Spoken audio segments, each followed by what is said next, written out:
गौराए हनुमान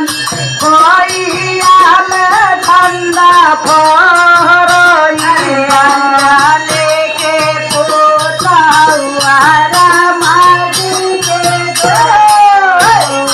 अंजनी के पोता हुआ रामाजी के दूत हो